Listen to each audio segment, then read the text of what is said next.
Bienvenidos a Reino de Albanta. Hoy les quiero hablar de un texto nuevo llamado o titulado La mano de un escritor. En mi vida y desde muy pequeño sufrí y por suerte sobreviví a muchos accidentes y demasiadas escenas de violencia.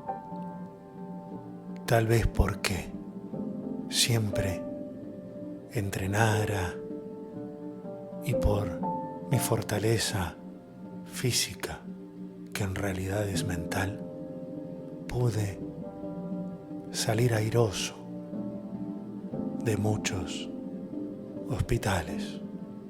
Pero todas esas escenas de violencia, todos esos golpes que me dio la vida, dejan cicatrices. En la costa dálmata es donde experimenté tal vez más cantidad de escenas de violencia.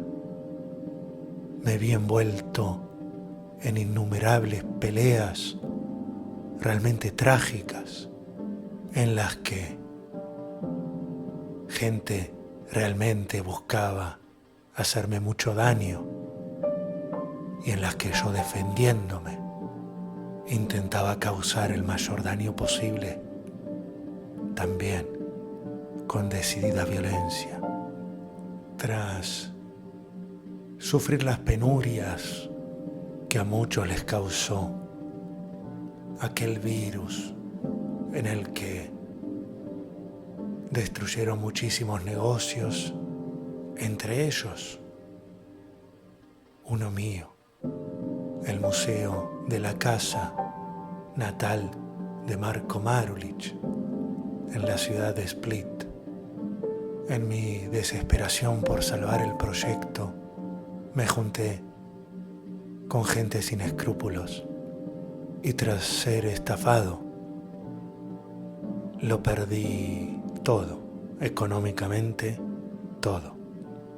Pero pareció no bastarles. Entonces las escenas de violencia que había sufrido antes de la apertura del negocio, durante los años que sostuve esa casa museo, no terminó allí esa historia.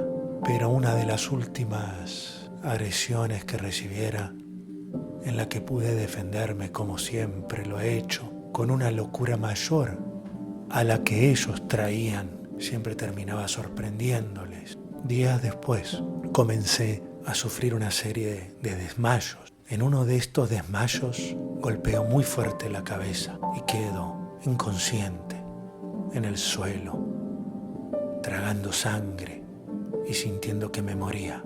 Pero allí sentí y pude ver a un angelito alado, que era una hija por nacer, que recién en ese instante pude verle su rostro y me sonreía para que yo me calmara.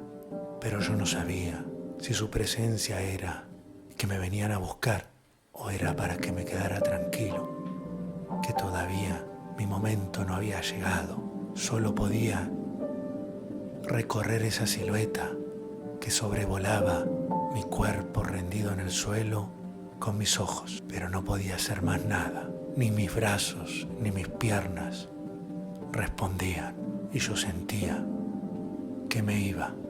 En el hospital me diagnosticaron tetraplegia y tenían que debatir si me operaban o no, porque mi vida corría serios peligros por este último golpe que se agregaba a todos los anteriores.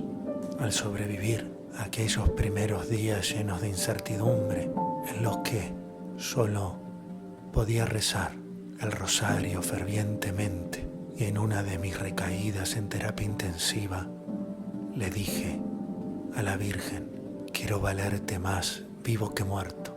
Cuida de aquel angelito celestial, de aquella hija que nunca pude abrazar, pero no hagas que abandone a mi hijito en este planeta no tan chiquito. Y en este pedido había algo más, porque todas las veces que he rezado siempre ha sido para agradecer. Nunca me pareció o nunca me sentí digno de pedir, pero esta vez, en mi desesperación, midiendo lo que podrían ser mis últimas palabras o mi último deseo mientras permaneciera en este planeta, le pedí a la Virgen que me ayudara a quedarme aquí, de la manera que fuera. En este texto, entonces, lo que hago es relatar mi voluntad por quedarme, por mantenerme vivo y por recuperarme lo mejor posible. Cuando uno lucha por su vida, vivir es lo esencial. Ya no importa en qué condiciones lo hará.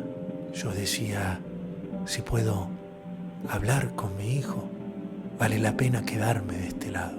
Decía, ¿cómo voy a hacer para continuar siendo escritor si mi brazo no responde? Imaginaba que sufría además esto de ¿y cómo haré con mis textos? ¿O cómo escribiré algo nuevo si salgo de esta, si no puedo escribir? Y mientras mostraba mejoría, increíblemente y sorprendiéndose todos, yo pensaba y le pedí a la Virgen que me permitiera escribir, aunque sea un último texto. Y desde los primeros días en los que encontraba un poco de tranquilidad entre los dolores, pensaba en que no podía levantar la mano de un escritor, mi propia mano. Todos se lamentaban que no pudiera volver a caminar, pero yo me lamentaba más el pensar que no podría volver a trazar sobre la hoja de un papel con mi tinta un nuevo poema. La tecnología de hoy en día permite que uno pueda dictar, que pueda, como ahora, liberar la voz mía de escritor, seguir diciendo, seguir contando, expresándose, que es una de las necesidades primarias de un artista. Pero durante todo ese transcurso, meses de hospitalización, fui comprendiendo que si me daban una oportunidad de quedarme de este lado, que yo les pedía, o que le pedí precisamente a la Virgen, a quien jamás le había pedido nada, era que si tenía algún tiempo más me permitiera escribir, para dejarle un legado a mi hijo, más acabado, para darme tiempo a corregir alguno de los textos y después, tal vez, si así fuera la voluntad del Padre, irme.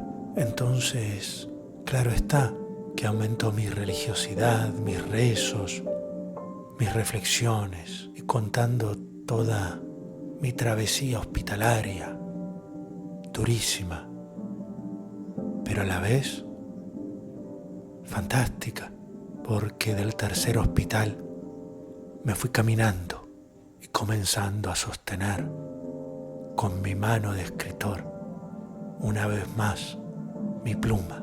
Algunos pensarán que mi mala caligrafía sea por las secuelas de mi accidente, pero no, siempre escribí espantosamente mal. Pero en el transcurso de esos días comprendí que si iba a escribir algo sobre esa experiencia, no era tan solo el testimonio de un escritor, sino que debía ser, por esencia y en agradecimiento, la mano de un escritor cristiano.